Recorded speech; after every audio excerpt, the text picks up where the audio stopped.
Hello, Women in Product community. We hope that you are enjoying the conference thus far and have met amazing product leaders across the globe during this time of fellowship and understanding ways that we can be effective and efficient product leaders.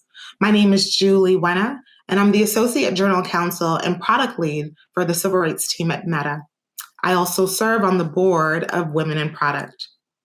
In today's session, we're going to focus on two very important things. One, which we'll approach from a professional perspective as we're here at the conference, learning how to be amazing product leaders. But secondly, from a personal perspective, because if we're not okay personally and if we don't know the how, we can't really get to the what. The first track is going to focus on inclusive product building and how we build for community and society, and a society that we want to see that includes everyone at the table. And the second part will focus on navigating difficult moments and difficult circumstances as a leader and as women leaders. Today, I am joined by two phenomenal women leaders who I consider my sisters and my friends in this thing that we call life. First, we have Dr. Safiya Noble, who's an internet studies scholar and professor of gender studies and African American studies at the University of California, Los Angeles, where she also serves as the co-founder and co-director of the UCLA Center for Critical Internet Inquiry. She holds affiliations in the School of Education and Information Studies and is a research associate at the Oxford Internet Institute at the University of Oxford, where she is a commissioner on the Oxford Commission on AI and Good Governance. In 2021, she was recognized as a MacArthur Foundation Fellow, also known as the Genius Award, for her groundbreaking work on algorithmic discrimination, which prompted her founding of a nonprofit equity engine to accelerate investment in companies, education, and networks driven by women of color. She is the author of a best-selling book on racist and sexist algorithmic bias in commercial search engines entitled Algorithms of Oppression: How Search Engines Reinforce Racism, which has been widely reviewed in scholarly and popular publications. She is the recipient of the Hellman Fellowship and the UCLA Early Career Award. This year, she was recognized as the inaugural NAACP Archwell Digital Civil Rights Award recipient, which, might I add, was given to her by, I still call them the Duke and Duchess of Sussex, Henry and Meghan. Second, we are joined by this other amazing, phenomenal woman, Kat Cole. She's an inspiring leader and operator known for leading through change, high growth, and turnarounds, and building brands, teams, and businesses over 2 decades.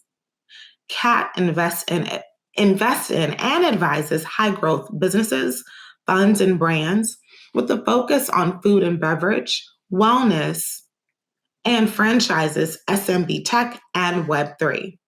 As president and COO of Athletic Greens, Kat leads the company with founder and CEO Chris Ashenden and focuses on driving organizational scale, accelerating business growth, and global expansion, innovation, and much more.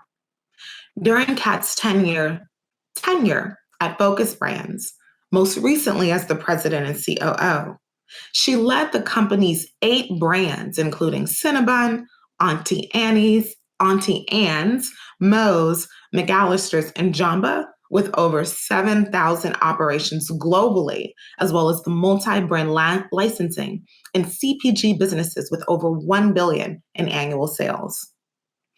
Prior to Focus, Kat was the vice president at Hooters, leading the company's global growth through franchising, training, and operations.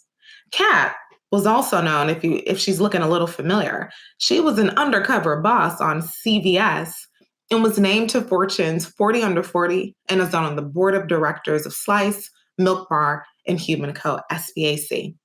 Welcome to Dr. Safiya Noble and to Kat Cole. I am so excited to enter into this conversation with the both of you. Thank you so much for being here. Thanks for having us.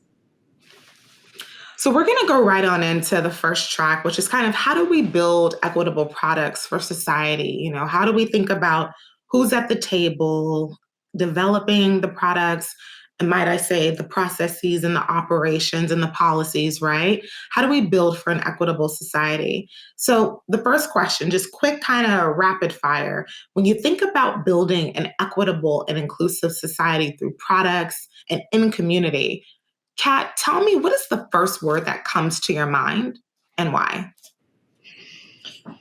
The first word that comes to mind is representation. How can you build for a life, a culture, a mindset, a customer without truly walking a mile in those shoes? And it's one thing to have empathy. It's another thing to research and respect and understand, but it is quite another thing, and the only thing, to truly have representation around the table, where everything from product decisions, form factor, points of distribution, marketing and messaging, all of these things together that end up ultimately opening up opportunity in the marketplace. That opportunity is not opened as fully as it otherwise would be if there is representation of the fullest customer set around the table and all the many tables that exist, either literally or figuratively, in business decision making.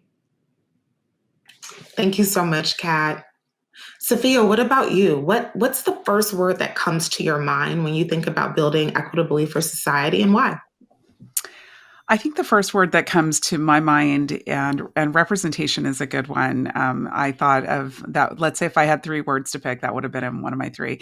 But the first word that comes to mind is repair, because I think so many companies are operating in a very imbalanced, let's say, economic landscape that they inherit many times kind of off of the um, exploitation of either previous consumers of the past or workers of the past and in the present moment. So I think there has to be a kind of an acknowledgement that there has been harm by a number of industries in the world to people around the world. And if we think in the US context, it's one thing to kind of declare a commitment to diversity, equity, and inclusion, and we believe in those commitments and we make those declarations, but we do that on the backs of a legacy of harm that has been in play for a very long time. And there hasn't been an appropriate enough pause to think about, how do we repair these relationships with communities, with consumers, with workers, um, such that then we can imagine the kinds of equitable futures. So you kind of don't get a clean slate and just get to start from ground zero when you declare a commitment to equity and inclusion. You have to do a lot of repair work too, while you are advancing different kinds of social and business norms. And I think that word for me helps us always put the right values at the forefront. And it helps us always keep present an acknowledgement of where damage has been done and where we're going to need to not just operate on top of it, and where we're going to have to, let's say, be conscious of a variety of different power systems that are working unfairly, far beyond the experience of any one individual. So for me, repair is a very exciting word also, because if we use a word like that to frame how we do product design, how we do business, let's say in the United States, we have a whole different set of opportunities in front of us. I love that, Safiya. I love that. I love that you both have brought kind of this repair. I'm going to call it R&R. It's a different kind of R&R, repair and representation, right? Because the repair work, you have to do that kind of root cause analysis as you would with product, right? To understand what do we need to debug, what's gone wrong, right? And let's fix it. But then let's make sure we have representation at the table as we're doing that work, right? So perfect R&R. Kat, as president and chief operating officer of Athletic Greens, you're leading a global health revolution in this comprehensive and convenient daily nutrition space. I mean, the company has experienced hyper growth, right? I imagine that this big charge slash goal, if you will, coupled with the company's hypergrowth, has proven to be an adventurous yet rewarding experience.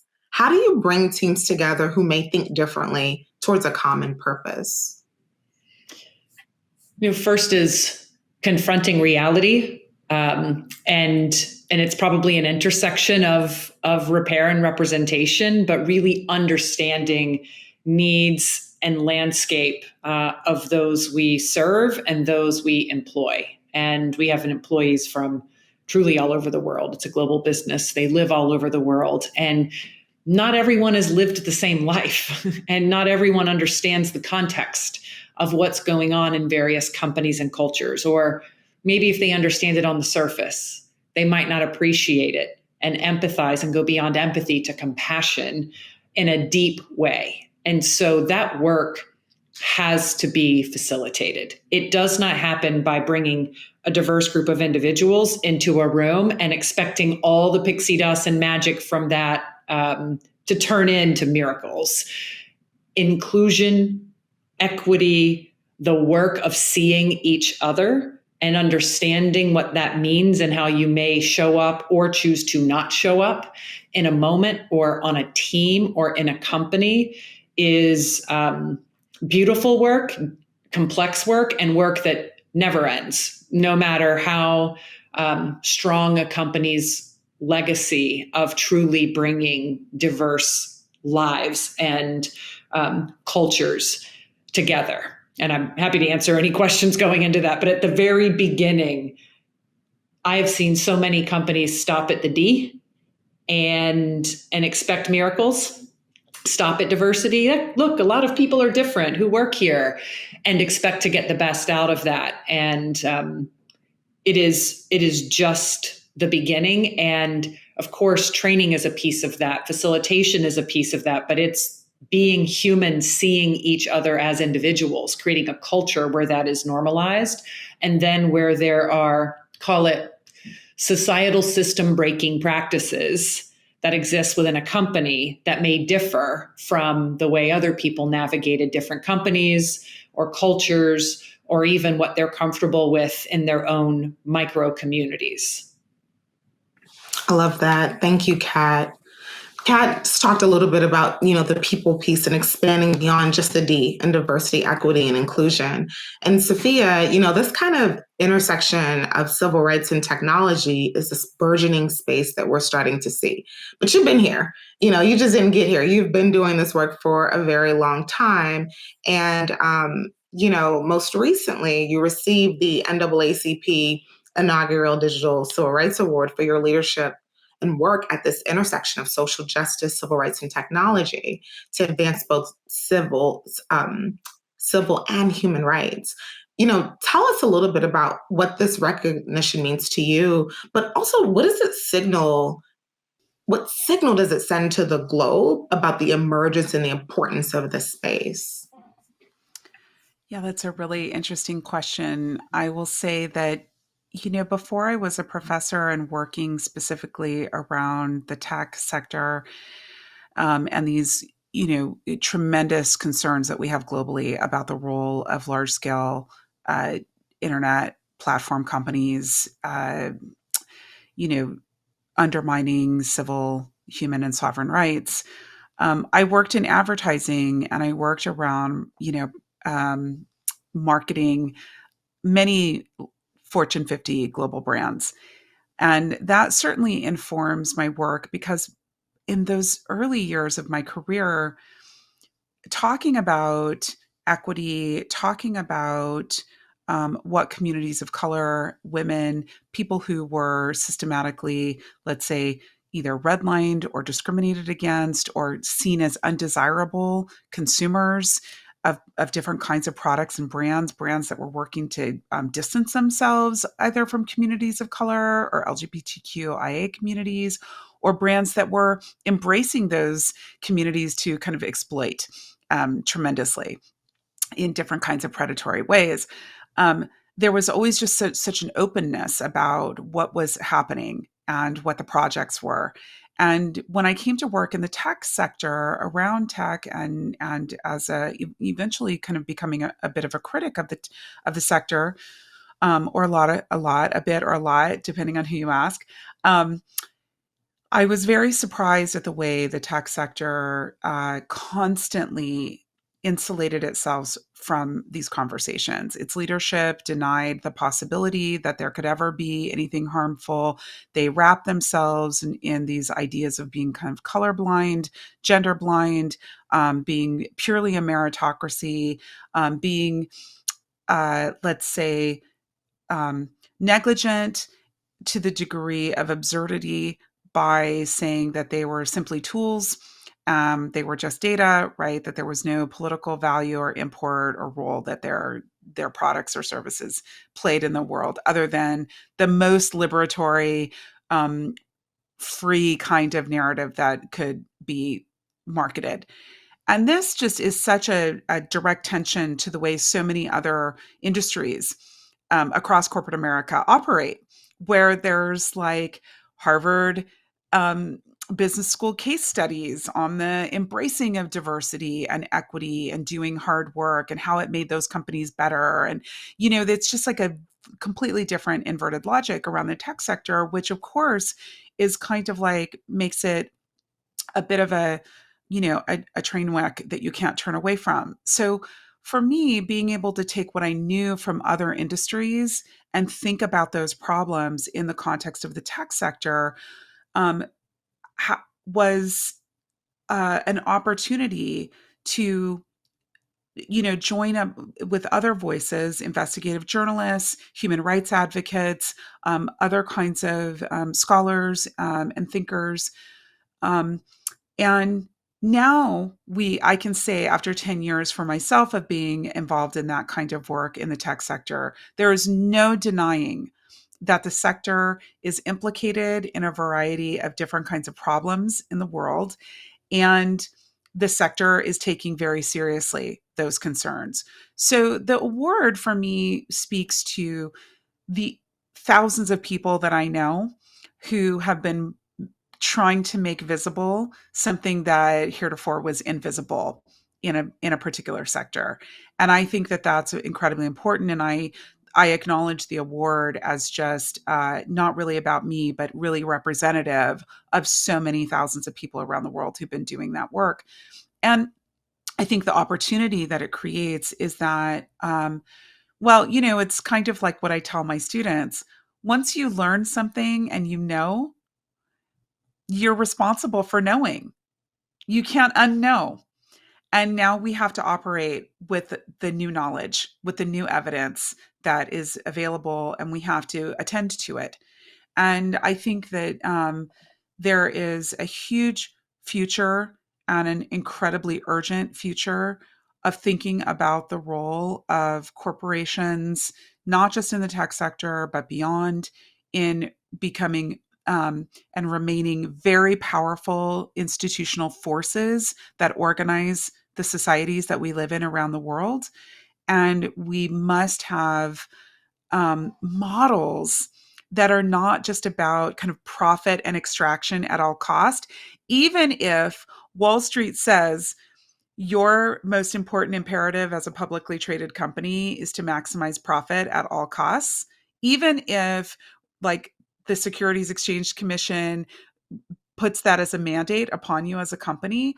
I think we have a responsibility to say there has to be a better balance of relationships, because the extraction of profit to sit in offshore accounts around the world and not be reinvested back into the very people who buy our products and services and the infrastructures in the communities where they live and the countries where they live, that seems unreasonable and, in fact, counterproductive, because eventually we won't have any consumers to buy our products if we, starve them all the resources that their communities need. That is a really innovative, different way to think when you put these issues of civil rights, human rights, sovereign rights at the forefront of how you think about how you do business. And I think it's urgent. We have a lot of important issues like global warming, climate change, inhospitability of different kinds of climates around the world that are all hinging on these kinds of decisions that we need to be making and these kinds of reorganizations that need to be happening.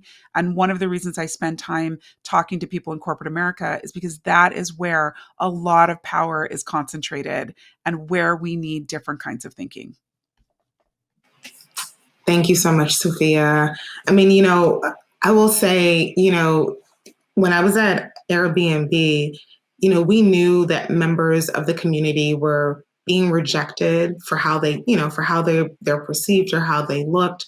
And it was one of these issues that, again, it was very nascent in 2016, 2017. And maybe the problem wasn't nascent, but the tech community confronting it was. So one of the things we developed there in deep consultation with like the civil rights community, privacy groups, and regulators was Project Lighthouse. Like, how do we study, identify, and measure and uncover racial discrimination and provide product interventions and solutions to combat discrimination? And, now that I am at Meta and there is an actual civil rights team that is stood up for this very reason, right? To support products, policies, law enforcement, governance throughout the business. I'm hoping that it can be a model. And I know our VP for Civil Rights, Roy Austin, is hoping that can be a model for many companies, even beyond the tech industry, to say, how do we set up civil rights? And we also have a human rights team at Meta. How do we set up these infrastructures so that we are building responsibly and thinking about the community and the communities that we serve and impact? In society, we often see that, the culture and the climate of a community, a nation, or the world at large is reflected in the build of products and how it impacts society. At Meta, one of the things that we're looking at is are people experiencing meta technologies differently? How can we study it, understand it, and provide solutions and remediations and mitigations around them? Safiya and Kat, I would love to learn from you as you're thinking about society reflecting, products and companies. What are a few things that keep you up at night as you think about the future of our society? And what is our role in building more inclusive products, thereby creating a more inclusive society? Kat, I'd start with you. Think of a few things. One is systems that the customer is becoming more attuned to, but are still considered back of house, right? So sourcing, supply chain, employment practices at the company. Consumers are caring more and questioning and voting with their dollars, but not in mass. And so there are still real opportunities for companies to do the right thing long before their customers demand by looking behind the curtain. So that's everything from planetary impact that can further the inhospitability that Safiya was referencing, to labor practices around the world, in country of origin of company and around the world. So, I could see some companies saying, yeah, but is my little company, going to make a difference in the grander scheme of thing? And of course, if that's the mindset that plagues us, then no one will make the change. Who better to evolve and hold themselves to a higher standard than a company that is still early in its journey and shaping its narrative? And especially brands that are relevant at the moment, who have more power than they realize to shape the way the business works behind the scenes and to push forward better practices to those who might be more entrenched in more deeply rooted systems. And so there's a back of house piece, if you will. And then the other is this idea of brand and what brand stands for and what it doesn't stand for, and the tension that many companies believe they have, although it's a privilege as well, to navigate moments where you're standing for or against something that to some leaders, largely leaders that I would say might not be the most modern leaders, believe that there's a line in the sand between the company and the customer, between the corporation and society. And that line, to many, is blurring. To some of us, is gone. And there is real opportunity to lead in customer-facing ways that are not just, are you better for planet? Are you better for society? Are you better for people? Are you investing in the communities that you employ? Are you investing in the communities that you serve? And then having brand or customer-facing, whether it is positions, decisions, actions that start to push consumer brands forward. So I really like to see companies lead and be a tip of the spear, especially, I mean, of course, the larger they are, the more responsibility they have. And I see smaller ones saying, but I'm small. And so I'm not sure that I can do that. And in fact, small today doesn't mean small tomorrow. And if you shape the ways of working differently early in your journey, you'll make much bigger positive waves as you grow. Wow, Kat, I feel like that's bars. Small today doesn't mean small tomorrow. That's like I want to give you a beat and you like put that over like a rap song because I just feel like that's what that was. Safiya, what about you? I love that too. Well, I'm interested in what it will take to make the most rapid paradigm shift we can make about how we live, how we think about ourselves and our own relationship to each other. And I'll say that the things that keep me up at night are the speed and scale by which the world is being reconstituted into a very small handful of people in the world having a tremendous amount of wealth concentrated, while we see this kind of deepening global inequality escalating year by year. Every year it's worse than the year before.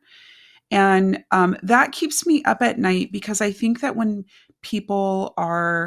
when millions of workers are out of work or are opting out of work, when people are experiencing things like homelessness and cannot find affordable housing at the rates that we see every day. Of course, I live in Los Angeles where this is pernicious and acute, where public infrastructures, schools, education, universities, libraries, health, media are crumbling before our eyes. I worry, I stay up at night wondering what will it take for us to have a paradigm shift to reinvest back into each other. And I think that the models that I grew up under, I mean, I'm classically Generation X, where it was like you went to college and you went to work for a big company and you hoped you could pay your rent and your bills. And that was kind of like, maybe there'll be Social Security, but probably not. By the time we retire. I mean, that was just like the model for my generation. And I think that right now we are pummeling toward rising authoritarianism, declined literacy in Western democracies in particular, a tremendous susceptibility to rollbacks and suppression of civil rights. We're watching rollbacks of civil rights for women, for people of color, voter suppression, all of these things that we took for granted in this country. And so those things keep me up at night because while we are workers for companies and I identify, of course, as a UCLA professor, I'm also a mom. I'm a partner, I'm a sister, I'm a daughter, I'm a voter, I am a neighbor, and I'm trying to figure out what will it take for us to shift the way that we relate to ourselves with urgency to solve some of these problems that we cannot solve by ourselves as individuals. And that kind of like narrative shift about how we think about what's possible is really exciting to me also, even as it stresses me out. Thank you. Thank you so much, Safiya. That part hit. You're like, I'm a mother, I'm a daughter, I'm a neighbor, right? How can I be the best human to like investing in one another and caring for one another? So thank you for sharing that. Now we are almost done with the panel. One rapid fire question. As both of you know, I am I'm a music aficionado, and I look at life as operating in your album, which is your day job, and your mixtape, which is the thing that you would give to the world for free. So Kat and Safiya, what is your album and what is your mixtape? Safiya, I'll start with you. Well, my album is being a professor, and I love that. It's exciting. And my mixtape, I guess, is I love to make beautiful things. I can walk into a room that is full of trash, and in a day, I can make it exquisite, like a place you want to be, where you feel loved and welcomed and cared for and attended to. So if I had unlimited time and money, I would give people environments that it honor them and make them feel seen and beautiful and felt so that they can have a jumping off point to thrive. That is beautiful. That's a beautiful mixtape. Kat? Amazing. My album is leading high growth consumer brand companies and being the president and COO at Athletic Greens, bringing foundational nutrition to the world in an easy, convenient step. And my mixtape is voice and spoken word that typically manifests itself through speaking, going into companies or teams and helping them think about a different way to show up, to navigate change, to lead innovation, but always bridging it to the personal journey we're on as well. And so that is my mixtape. I love it. I love it. Thank you both so much for making the time to be here and to share with the women in product community. Thank you, Kat Cole. Thank you, Dr. Safiya Noble. This is such a beautiful dialogue. Both of you have encouraged me. Women in product community, we hope that you glean some insights that you will use in building inclusively and thinking about representation and repair. And we hope that you also got some tips around how you can effectively navigate difficult times as a leader, as a woman leader, and how we really need to be investing in one another as sisters, as non-binary family members. So with that, thank you again, Kat and Safiya, Women in Product Community. Enjoy the rest of your time at the conference. Thank you. Thank you.